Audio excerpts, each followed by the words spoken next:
Hi friends, ನಾನು ನಿಮ್ಮ ಶ್ರೀವಾಣಿ. ತುಂಬ ತಲೆನೋವು ಆಗ್ತಾ ಉಂಟಾ?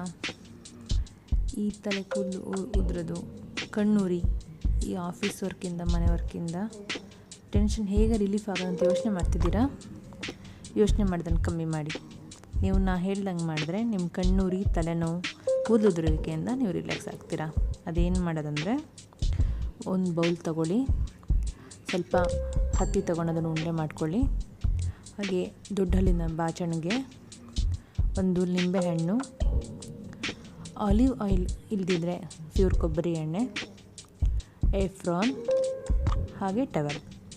ಇದು ಉಪಯೋಗಿಸೋ ವಿಧಾನ ಹೇಗಂದರೆ, ಒಂದು ಬೌಲಿಗೆ ಆಯಿಲ್ ಹಾಕ್ಕೊಂಡು ಉಗುರು ಬೆಚ್ಚಗೆ ಮಾಡಿಕೊಂಡು ಲೆಮನ್ ರಸನ ಅದಕ್ಕೆ ಹಿಂಡಿ ಕಾಟನ್ ಹತ್ತಿಯಿಂದ ಡೀಪ್ ಮಾಡಿ ತಲೆ ಬುಡಕ್ಕೆ ಹಚ್ಚಬೇಕು. ನೆತ್ತಿಯ ಮಧ್ಯಭಾಗಕ್ಕೆ ಆಯಿಲನ್ನು ಹಾಕಿ ಅಂಗೈಯಿಂದ ತಟ್ಟಬೇಕು. ಎಲ್ಲ ಬೆರಳುಗಳನ್ನು ಸೇರಿಸಿ ಹಣೆಯ ಮೇಲ್ಭಾಗಕ್ಕೆ ಸರ್ಕಲ್ ರೀತಿ ತಿರುಗಿಸುತ್ತಾ ಕತ್ತಿನ ಹಿಂಭಾಗದವರೆಗೂ ಮಸಾಜ್ ಮಾಡಬೇಕು. ಹೆಬ್ಬೆರಳಿನಿಂದ ಜಿಗ್ಜಾಗ್ ರೀತಿಯಲ್ಲಿ ಮಸಾಜ್ ಮಾಡಬೇಕು. ಸ್ವಲ್ಪ ಸ್ವಲ್ಪವೇ ಕೂದಲು ಭಾಗ ಮಾಡಿ ತಲೆಯ ಬುರುಡೆಯನ್ನು ಬೆರಳುಗಳಿಂದ ಪ್ರೆಸ್ ಮಾಡಬೇಕು. ಹಣೆಯ ಮೇಲ್ಭಾಗದಿಂದ ಹಿಂಭಾಗದವರೆಗೂ ಎಲ್ಲ ಬೆರಳುಗಳಿಂದ ಮಸಾಜ್ ಮಾಡಬೇಕು.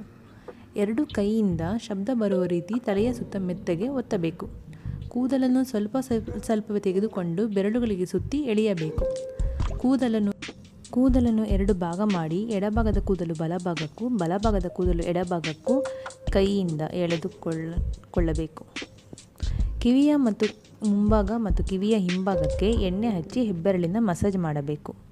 ಹಣೆಯ ಮೇಲ್ಭಾಗಕ್ಕೆ ಆಯಿಲ್ ಹಚ್ಚಿ ಬುರುಡೆಯನ್ನು ಪ್ರೆಸ್ ಮಾಡಿ ಹುಬ್ಬಿನ ತುದಿಯ ಭಾಗಕ್ಕೆ ಪ್ರೆಷರ್ ಪಾಯಿಂಟ್ ಹಾಕಬೇಕು.